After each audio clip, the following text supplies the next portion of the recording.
My name's Josh, and I took Elizabeth's program, going into it to connect to my father in my dream world. Totally unfamiliar with that subterranean pulsing, and I got out of it with a love and a passion for really leaning into what dreams make of my everyday life. The program really affected my grief process. So I definitely had dreams and powerful dreams. But what was more potent for me was a waking dream that followed with me, lingered for a week or more in the process of a toothache, which when I really leaned into it, harkened me back to the days of my dad when he would be down and in pain with a toothache and just clutching at his jaw.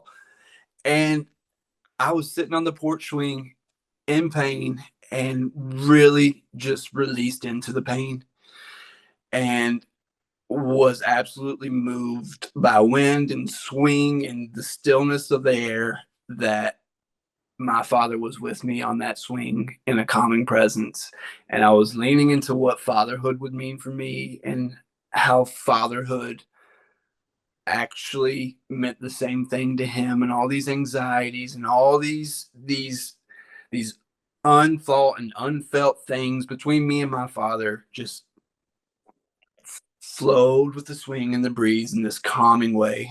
Yeah, that was very powerful in a way that I imagine parts of myself and parts of my relationship with my father irredeemable, and how that played out.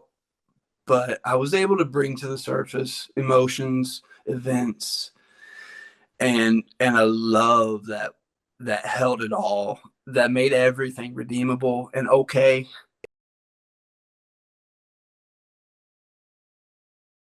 I started to approach the art, as a way to intentionally imbue symbols into the box that reminded me of dad. There was a baseball on there. There were strawberries because we love picking strawberries in the garden together. And then I just hit this place where I just put whatever was coming on the box.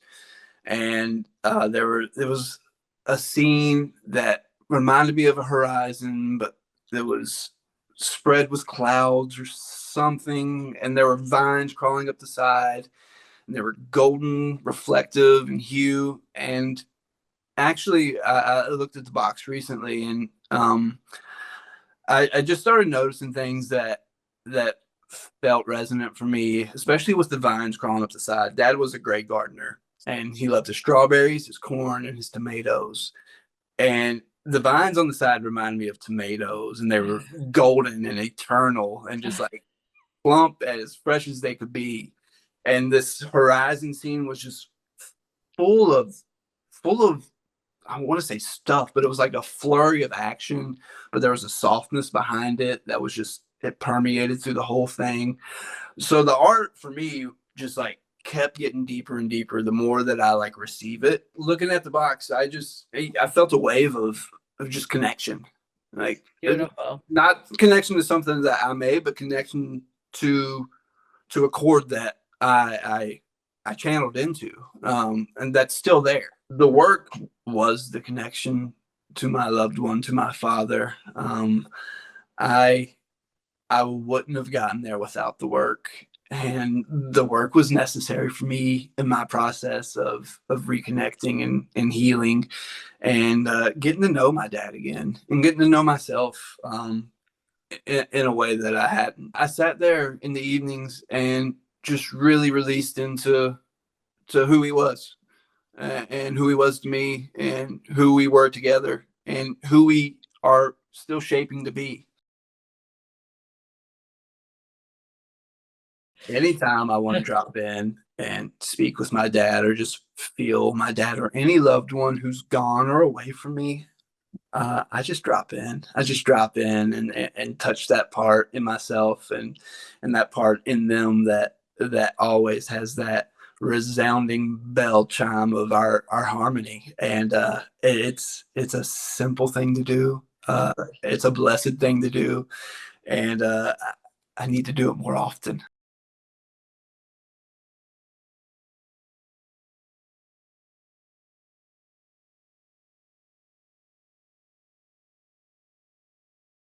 Elizabeth, you have such a gentle and light way of carrying conversation, and you're so curious.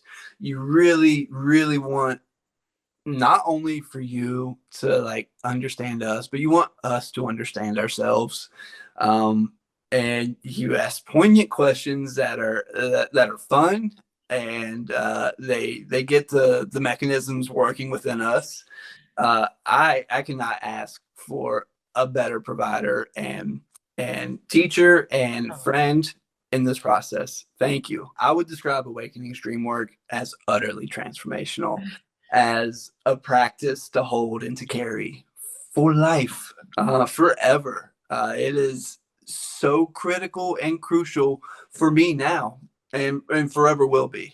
Awakening to Eternal Love impacted my fatherhood and fathering, in a way that I know reaches forward to the future and also tugs on the threads of my father and ancestors behind me in a way I didn't think was possible. I would recommend the program to anybody who's lost a loved one, who feels like they are lost to them, or their relationship was lost to them in some way, in some degree, because it never is, truly.